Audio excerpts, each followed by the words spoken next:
आज मैं आपको सुनाने जा रहा हूं चंद्रधर शर्मा गुलेरी की कहानी। उसने कहा था, बड़े बड़े शहरों के इक्के गाड़ी वालों की जबान के कोड़ों से जिनकी पीठ छिल गई है और कान पक गए हैं, उनसे हमारी प्रार्थना है कि अमृतसर के बंबू घाट वालों की बोली का मरहम लगाएं। जब बड़े बड़े शहरों की चौड़ी सड़कों पर घोड़े की पीठ चाबुक से धुनते हुए इक्के वाले कभी घोड़े की नानी से अपना निकट संबंध स्थिर करते हैं, कभी राह चलते पैदलों की आंखों के ना होने पर तरस खाते हैं, कभी उनके पैरों की उंगलियों के पोरों को चींथ कर अपने ही को सताया हुआ बताते हैं और संसार भर की ग्लानि, निराशा और क्षोभ के अवतार बने नाक की सीध चले जाते हैं, तब अमृतसर में उनकी बिरादरी वाले तंग चक्रदार गलियों में हर एक लड्डी वाले के लिए ठहर का सब्र का समुद्र उमड़ाकर, बचो खालसा जी, हटो भाई जी, ठहरना भाई जी, आने दो लाला जी, हटो बादशाह, कहते हुए सफ़ेद फेंटों, खच्चरों और बत्तकों, गन्ने और खोमचे और भारे बालों के जंगल में से राह खेते हैं। क्या मजाल है कि जी और साहब बिना सुने किसी को हटना पड़े। ये बात नहीं कि उनकी जीभ चलती नहीं, पर मीठी छुरी की तरह महीन मार करती हुई। यदि कोई बुढ़िया बार बार चितौनी देने पर भी लीक से नहीं हटती तो उनकी वचनावली के ये नमूने हैं। हट जा जीणे जोगिए, हट जा कमरा वालिए, हट जा पुत्ता प्यारिए, बच जा लंबी वालिए।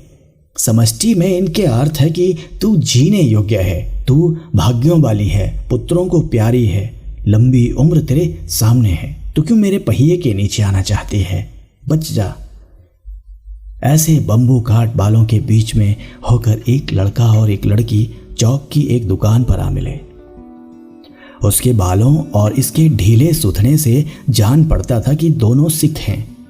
वह अपने मामा के केस धोने के लिए दही लेने आया था और ये रसोई के लिए बढ़िया।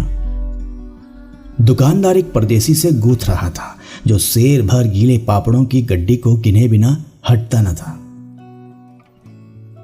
तेरे घर कहाँ है? मगरे में। और तेरे? मांझे में। यहां कहाँ रहती है? अतर सिंह की बैठक में, वे मेरे मामा होते हैं।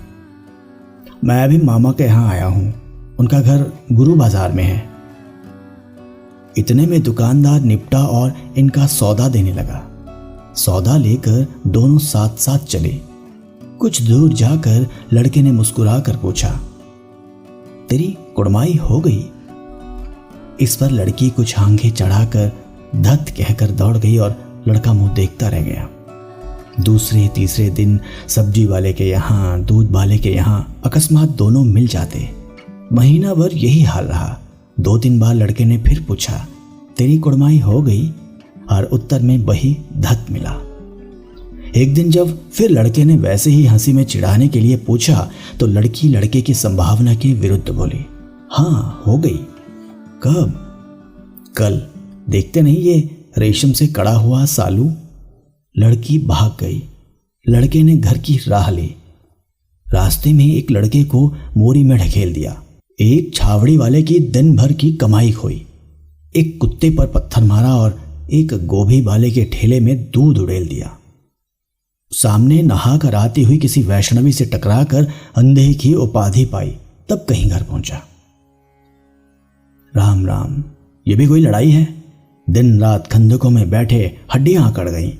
लुधियाना से 10 गुना जाड़ा और मेह और बर्फ ऊपर से। पिंडलियों तक कीचड़ में धंसे हुए हैं। जमीन कहीं दिखती नहीं। घंटे 2 घंटे में कान के पर्दे फाड़ने वाले धमाके के साथ सारी खंदक हिल जाती है और 100-100 गज धरती उछल पड़ती है। इस गैबी गोले से बचे तो कोई लड़े। नगर कोट का जलजला सुना था। यहां दिन में 25 जलजले होते हैं। जो कहीं खंदक से बाहर साफा या कोहनी निकल गई तो चटाक से गोली लगती है। न मालूम बेईमान मिट्टी में लेटे हुए हैं या घास की पत्तियों में छिपे रहते हैं। लहना सिंह, और 3 दिन है, 4 तो खंदक में बिता ही दिए। परसों रिलीफ आ जाएगी और फिर 7 दिन की छुट्टी। अपने हाथों झटका करेंगे और पेट भर खाकर सो रहेंगे उसी फिरंगी मेम की बाग में। मखमल का सहारा घास है, फल और दूध की वर्षा कर देती है। लाख कहते हैं दाम नहीं लेती। कहती है तुम राजा हो, मेरे मुल्क को बचाने आए हो।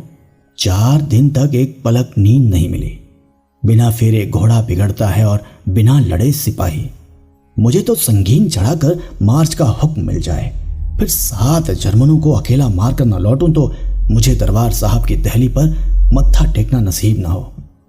पाजी कहीं के कल्लों के घोड़े संगीन देखते ही मुंह फाड़ देते हैं और पैर पकड़ने लगते हैं। ये अंधेरे में 30-30 मन का गोला फेंकते हैं। उस दिन धावा किया था, 4 मील तक एक जर्मन नहीं छोड़ा था।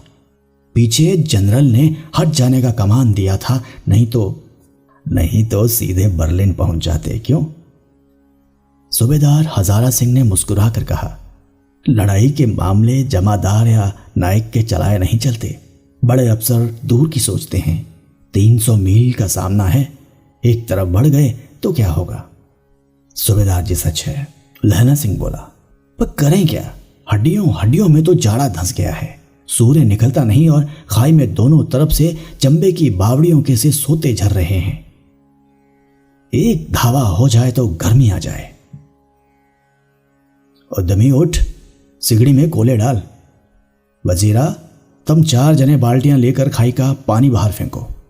महासिंह, शाम हो गई है, खाई के दरवाजे का पहरा बदल ले। ये कहते हुए सूबेदार सारी खंदक में चक्कर लगाने लगे।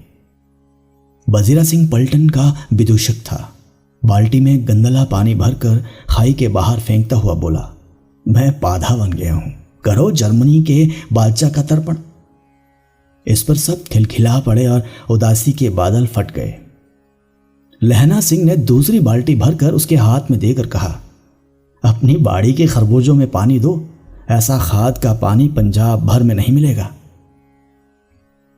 हां, देश क्या है, स्वर्ग है। मैं तो लड़ाई के बाद सरकार से 10 घुमा जमीन यहां मांग लूंगा और फलों के बूटे लगाऊंगा। लाड़ी होरा को भी यहां बुला लोगे या वही दूध पिलाने वाली फिरंगी में? चुप कर, यहां वालों को शर्म नहीं। देश की चाल है। आज तक मैं उसे समझा न सका कि सिख तंबाकू नहीं पीते, बस सिगरेट देने में हट करती है, होंठों में लगाना चाहती है, और मैं पीछे हटता हूं तो समझती है कि राजा बुरा मान गया, अब मेरे मुल्क के लिए लड़ेगा नहीं। अच्छा, अब बोधा सिंह कैसा है? अच्छा है, जैसे मैं जानता ही ना हूं। रात भर तुम अपने कंबल उसे उड़ाते हो और आप सिगड़ी के सहारे गुजर करते हो। उसके पहरे पर आप पहरा दे आते हो, अपने सूखे लकड़ी के तख्तों पर उसे सुलाते हो, आप कीचड़ में पड़े रहते हो। कहीं तुम ना मांदे पड़ जाना। जाड़ा क्या है, मौत है, और निमोनिया से मरने वालों को मुरब्बे नहीं मिला करते।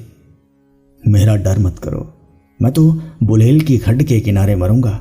भाई कीरत सिंह की गोदी पर मेरा सिर होगा और मेरे हाथ के लगाए हुए आंगन के आम के पेड़ की छाया होगी। वजीर सिंह ने त्योरी चढ़ाकर कहा, क्या मरने मारने की बात लगाई है? मरे जर्मनी और तुर्क। हाँ भाइयों, कैसे? दिल्ली शहर ते पिशोर नु जांदिए, कर लेना लौंगा दा व्यापार मड़िए, कर लेना नदेड़ा सौदा अड़िए, ओए लाना चटाका कदुए नु, कद्दू बनाया वे मजेदार गोरिए, हुण लाना चटाका कदुए नु। कौन जानता था कि दाढ़ियों वाले घरवारे सिख ऐसा लुच्चों का गीत गाएंगे, पर सारी खंदक इस गीत से गूंज उठी और सिपाही फिर ताजे हो गए, मानो 4 दिन से सोते और मौज ही करते रहे हों। दोपहर रात गई है, अंधेरा है, सन्नाटा छाया हुआ है। बोधा सिंह खाली बिस्कुटों के 3 टिनों पर अपने दोनों कंबल बिछाकर और लहना सिंह के 2 कंबल और एक बरान कोट ओढ़कर सो रहा है। लहना सिंह पहरे पर खड़ा हुआ है, एक आंख खाई के मुंह पर है और एक बोधा सिंह के दुबले शरीर पर। बोधा सिंह कराहा, क्यों बोधा भाई, क्या है? पानी पिला दो। लहना सिंह ने कटोरा उसके मुंह से लगाकर पूछा, कहो कैसे हो? पानी पीकर बोधा बोला, कंपनी छूट रही है, रोम रोम में तार दौड़ रहे हैं, दांत बज रहे हैं। अच्छा मेरी जर्सी पहन लो। और तुम? मेरे पास सिगड़ी है और मुझे गर्मी लगती है, पसीना आ रहा है। ना, मैं नहीं पहनता। 4 दिन से तुम मेरे लिए। हाँ याद आई, मेरे पास दूसरी गर्म जर्सी है, आज सवेरे ही आई है, विलायत से बुन बुन कर भेज रही है मैमे, गुरु उनका भला करे। यूं कहकर लहना अपना कोट उतार कर जर्सी उतारने लगा। सच कहते हो? और नहीं झूठ। यूं कहकर ना ही करते बोधा को उसने जबरदस्ती जर्सी पहना दी और आप खाकी कोट और जीन का कुर्ता भर पहनकर पहरे पर आ खड़ा हुआ। मीम की जर्सी की कथा केवल कथा थी। आधा घंटा बीता। इतने में खाई के मुंह से आवाज आई, सूबेदार हजारा सिंह। कौन? लप्टन साहब। हुक्म हुजूर, कहकर सूबेदार तनकर फौजी सलाम करके सामने हुआ। देखो, इसी दम धावा करना होगा। मील भर की दूरी पर पूरब के कोने में एक जर्मन खाई है। उसमें 50 से ज्यादा जर्मन नहीं है। इन पेड़ों के नीचे नीचे 2 खेत काट कर रास्ता है। 3-4 घुमाव है। जहां मोड़ है वहां 15 जवान खड़े कर आया हूं। तुम यहां 10 आदमी छोड़कर सबको साथ ले उनसे जा मिलो। खंदक छीनकर वहीं जब तक दूसरा हुक्म न मिले डटे रहो। हम यहां रहेगा। जो हुक्म। चुपचाप सब तैयार हो गए। बोधा भी कंबल उतार कर चलने लगा। तब लहना सिंह ने उसे रोका। लहना सिंह आगे हुआ तो बोधा के बाप सूबेदार ने उंगली से बोधा की ओर इशारा किया। लहना सिंह समझकर चुप हो गया। पीछे 10 आदमी कौन रहे इस पर बड़ी हुज्जत हुई। कोई रहना न चाहता था। समझा बुझा कर सूबेदार ने मार्च किया। लप्टन साहब लहना की सिगड़ी के पास मुंह फेर कर खड़े हो गए और जेब से सिगरेट निकालकर सुलगाने लगे। 10 मिनट बाद उन्होंने लहना की ओर हाथ बढ़ाकर कहा, लो तुम भी पियो। आंख मारते मारते लहना सिंह सब समझ गया। मुंह का भाव छिपा कर बोला, लाओ साहब। हाथ आगे करते ही उसने सिगड़ी के उजाले में साहब का मुंह देखा, बाल देखे, तब उसका माथा टनका। लप्टन साहब के पट्टियों वाले बाल एक दिन में ही कहां उड़ गए और उनकी जगह कैदियों से कटे बाल कहां से आ गए? शायद साहब शराब पिए हुए हैं और उन्हें बाल कटवाने का मौका मिल गया है। लहना सिंह ने जांचना चाहा। लप्टन साहब 5 वर्ष से उसकी रेजिमेंट में थे। क्यों साहब, हम लोग हिंदुस्तान कब जाएंगे? लड़ाई खत्म होने पर। क्यों? क्या यह देश पसंद नहीं? नहीं साहब, शिकार के वे मजे यहां कहां। पार साल नकली लड़ाई के पीछे हम आप जगाधरी जिले में शिकार करने गए थे। हाँ, वहीं जब आप खोते पर सवार थे और आपका खानसामा अब्दुल्ला रास्ते के एक मंदिर में जल चढ़ाने को रह गया था। बेशक पाजी कहीं का, सामने से वह नील गाय निकली कि ऐसी बड़ी मैंने कभी ना देखी थी। और आपकी एक गोली कंधे में लगी और पुट्ठे में निकली। ऐसे अफसर के साथ शिकार खेलने में मजा है। क्यों साहब, शिमले से तैयार होकर उस नील गाय का सिर आ गया था ना? आपने कहा था कि रेजिमेंट की मेस में लगाएंगे। हाँ, पर मैंने वह विलायत भेज दिया। ऐसे बड़े बड़े सिंह 2-2 फुट के तो होंगे। हाँ लहना सिंह 2 फुट 4 इंच के थे। तुमने सिगरेट नहीं पिया? पीता हूं साहब, दिया सलाई ले आता हूं, कहकर लहना सिंह खंदक में घुसा। अब उसे संदेह नहीं रहा था।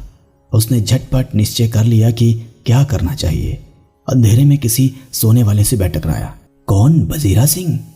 हाँ, क्यों लहना, क्या कयामत आ गई? जरा तो आंख लगने दी होती। होश में आओ, कयामत आई है और लप्टन साहब की वर्दी पहनकर आई है। क्या? लप्टन साहब या तो मारे गए हैं या कैद हो गए हैं। उनकी वर्दी पहनकर यहां कोई जर्मन आया है। सूबेदार ने इसका मुंह नहीं देखा, मैंने देखा और बातें की है। सोहरा साफ उर्दू बोलता है पर किताबी उर्दू, और मुझे पीने को सिगरेट दिया है। तो अब मारे गए। धोखा है। सूबेदार होरा कीचड़ में चक्कर काटते फिरेंगे और यहां खाई पर धावा होगा। उठो, एक काम करो, पलटन के पैरों के निशान देखते देखते दौड़ जाओ। अभी बहुत दूर न गए होंगे। सूबेदार से कहो एकदम लौट आए। खंदक की बात झूठ है। चले जाओ, खंदक के पीछे से निकल जाओ, पत्ता तक ना खड़के। देर मत करो। हुक्म तो यह है कि यहीं ऐसी तैसी हुक्म की। मेरा हुक्म जमादार लहना सिंह, जो इस वक्त यहां सबसे बड़ा अफसर है, उसका हुक्म है। मैं लेफ्टिनेंट साहब की खबर लेता हूं, पर यहां तो तुम 8 है। 8 नहीं 10 लाख। एक एक अकालिया सिख 1.25 लाख के बराबर होता है। चले जाओ। लौट कर खाई के मुहाने पर लहना सिंह दीवार से चिपक गया। उसने देखा कि लेफ्टिनेंट साहब ने जेब से बेल के बराबर 3 गोले निकाले। तीनों को जगह जगह खंदक की दीवारों में घुसेड़ दिया और तीनों में एक तार सा बांध दिया। तार के आगे सूत की एक गुत्थी थी जिसे सिगड़ी के पास रखा। बाहर की तरफ जाकर एक दिया सलाई जलाकर गुत्थी पर रखने, इतने में बिजली की तरह दोनों हाथों से उल्टी बंदूक को उठाकर लहना सिंह ने साहब की कोहनी पर तान कर दे मारा। धमाके के साथ साहब के हाथ से दिया सलाई गिर पड़ी। लहना सिंह ने एक कुंदा साहब की गर्दन पर मारा और साहब आंख मीन गौठ करते हुए चित्त हो गए। लहना सिंह ने तीनों गोले बीन कर खंदक से बाहर फेंके और साहब को घसीट कर सीढ़ी के पास लेटाया। जेबों की तलाशी ली, 3-4 लिफाफे और एक डायरी निकालकर उन्हें अपनी जेब के हवाले किया। साहब की मूर्छा हटी। लहना सिंह हंसकर बोला, क्यों लपटन साहब, मिजाज कैसा है? आज मैंने बहुत बातें सीखी। ये सीखा कि सिख सिगरेट पीते हैं, ये सीखा कि जगाधरी के जिले में नीलगायें होती हैं और उनके 2 फुट 4 इंच के सींग होते हैं। ये सीखा कि मुसलमान खानसामा मूर्तियों पर जल चढ़ाते हैं और लपटन साहब खोते पर चढ़ते हैं। पर यह तो कहो, ऐसी साफ उर्दू कहां से सीखा है? हमारे लपटन साहब तो बिन डैम के 5 लफ्ज भी नहीं बोला करते थे। लहना ने पतलून की जेबों की तलाशी नहीं ली थी। साहब ने मानो जाड़े से बचने के लिए दोनों हाथ जेबों में डाले। लहना सिंह कहता गया, चालाक तो बड़े हो, पर मांझे का लहना इतने बरस लपटन साहब के साथ रहा है, उसे चकमा देने के लिए 4 आंखें चाहिए। 3 महीने हुए एक तुर्की मौलवी मेरे गांव आया था। औरतों को बच्चे होने के तावीज बांटता था और बच्चों को दवाई देता था। चौधरी के बड़ के नीचे मंजा बिछाकर हुक्का पीता रहता था और कहता था कि जर्मन वाले बड़े पंडित हैं, वेद पढ़ पढ़ कर उसमें से विमान चलाने की विद्या जान गए हैं। गौ को नहीं मारते, हिंदुस्तान में आ जाएंगे तो गौ हत्या बंद कर देंगे। मंडी के बनियों को महकाता कि डाक खानों से रुपया निकाल लो, सरकार का राज्य जाने वाला है। डाक बाबू पोलू राम भी डर गया था। मैंने मुल्ला जी की दाढ़ी मोड़ दी थी और गांव से बाहर निकाल कर कहा था कि जो मेरे गांव में आप पैर रखा तो। साहब की जेब में से पिस्तौल चला और लहना की जांघ में गोली लगी। इधर लहना की हेनरी मार्टिन के 2 फायरों ने साहब की कपाल क्रिया कर दी। धड़ाका सुनकर सब दौड़ाए। बोधा चिल्लाया, क्या है? लहना सिंह ने उसे यह कहकर सुला दिया कि एक हड़का हुआ कुत्ता आया था, मार दिया और औरों से सब हाल कह दिया। सब बंदूकें लेकर तैयार हो गए। लहना ने साफा फाड़कर घाव के दोनों तरफ पट्टियां कसकर बांध दी। घाव मांस में ही था, पट्टियों के कसने से लहू निकलना बंद हो गया। इतने में 70 जर्मन चिल्लाकर खामे घुस पड़े। सिखों की बंदूकों की बाढ़ ने पहले धावे को रोका, दूसरे को रोका, पर यहां थे 8। लहना सिंह तक तक कर मार रहा था। वह खड़ा था और लेटे हुए थे और वे 70 अपने मुर्दा भाइयों के शरीर पर चढ़कर जर्मन आगे घुस आते थे। थोड़े से मिनटों में वे अचानक आवाज आई, वाहेगुरु जी की फतेह, वाहेगुरु जी का खालसा, और धड़ाधड़ बंदूकों के फायर जर्मनों की पीठ पर पड़ने लगे। ऐन मौके पर जर्मन 2 चक्की के पाटों के बीच में आ गए। पीछे से सूबेदार हजारा सिंह के जवान आग बरसाते थे और सामने से लहना सिंह के साथियों के संगीन चल रहे थे। पास आने पर पीछे वालों ने भी संगीन पिरोना शुरू कर दिया। एक किलकारी और, अकाल सिखां दी फौज आई, वाहे गुरु जी दी फतेह, वाहे गुरु जी दा खालसा, सत श्री अकाल अपुरख, और लड़ाई खत्म हो गई। 63 जर्मन या तो खेत रहे थे या कराह रहे थे। सिखों में 15 के प्राण गए। सूबेदार के दाहिने कंधे में से गोली आर पार निकल गई। लहना सिंह की पसली में एक गोली लगी। उसने घाव को खंदक की गीली मिट्टी से पूर लिया और बाकी का साफा कसकर कमरबंद की तरह लपेट लिया। किसी को खबर न हुई कि लहना को दूसरा घाव भारी घाव लगा है। लड़ाई के समय चांद निकल आया था, ऐसा चांद जिसके प्रकाश से संस्कृत कवियों का दिया हुआ क्षय नाम सार्थक होता है। और हवा ऐसी चल रही थी जैसे बाण भट्ट की भाषा में दंत बीणोपदेशाचार्य कहलाती। बजीरा सिंह कह रहा था, कैसे मन भर फ्रांस की भूमि मेरे बूटों से चिपक रही थी।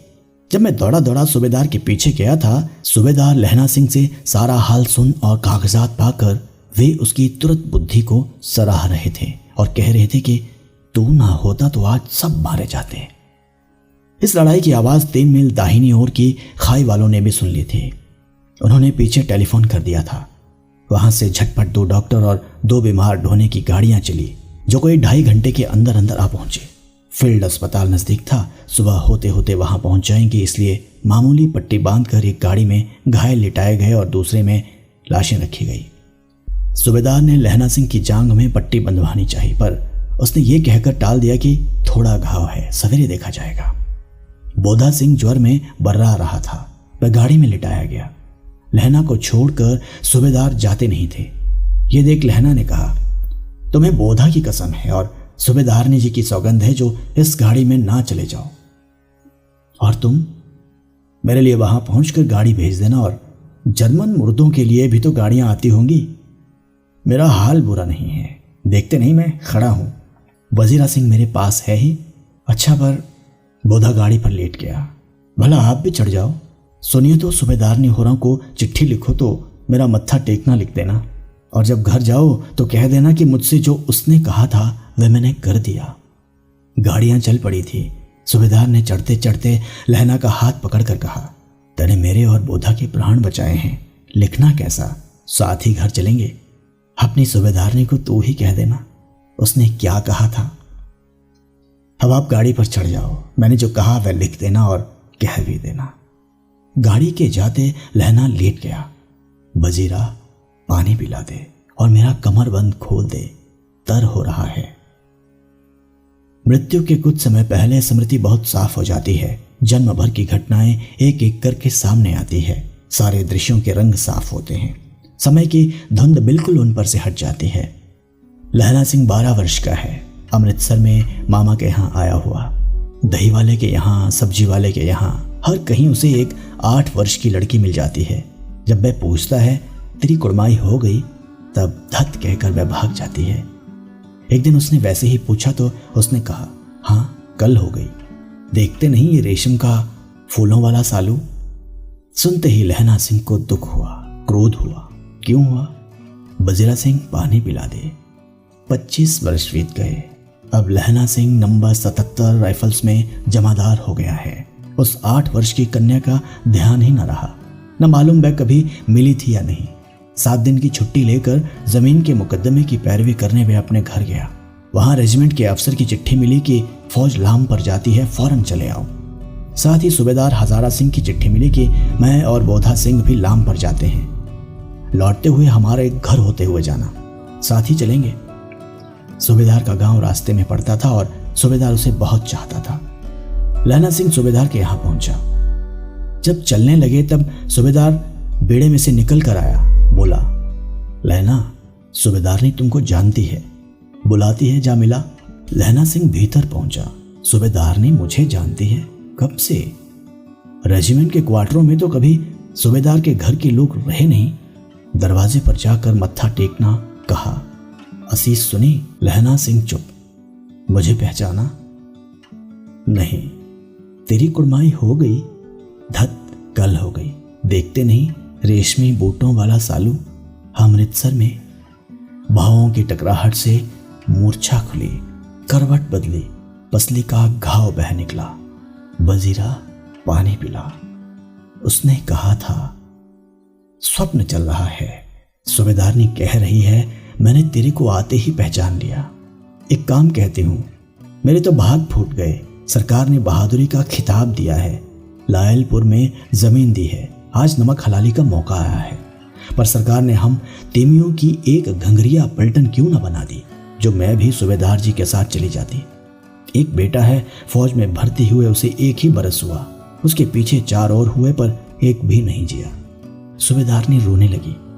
अब दोनों जाते हैं मेरे भाग। तुम्हें याद है एक दिन तांगे वाले का घोड़ा दही वाले की दुकान के पास बिगड़ गया था। तुमने उस दिन मेरे प्राण बचाए थे। आप घोड़े की लातों में चले गए थे और मुझे उठाकर दुकान के तख्ते पर खड़ा कर दिया था। ऐसे ही इन दोनों को बचाना, ये मेरी भिक्षा है। तुम्हारे आगे आंचल पसारती हूं। रोती रोती सूबेदारनी ओबरी में चली गई। लहना भी आंसू पोंछता हुआ बाहर आया। वजीरा सिंह पानी पिला। उसने कहा था। लहना का सिर अपनी गोद में रखे वजीरा सिंह बैठा है। जब मांगता है तब पानी पिला देता है। आध घंटे तक लहना चुप रहा, फिर बोला, कौन? केरत सिंह? वजीरा ने कुछ समझकर कहा, हाँ भैया, मुझे और ऊंचा कर ले, अपने पट पर मेरा सिर रख ले। वजीरा ने वैसे ही किया। हाँ अब ठीक है, पानी पिला दे। बस अब के हाड़ में यह आम खूब फलेगा। चचा भतीजा दोनों यहीं बैठकर आम खाना। जितना बड़ा तेरा भतीजा है उतना ही ये आम है। जिस महीने उसका जन्म हुआ था उसी महीने मैंने इसे लगाया था। वजीरा सिंह के आंसू टप टप टपक रहे थे। कुछ दिन पीछे लोगों ने अखबारों में पढ़ा, फ्रांस और बेल्जियम 68वीं सूची, मैदान में घावों से मरा नंबर 77 सिख राइफल्स जमादार लहना सिंह।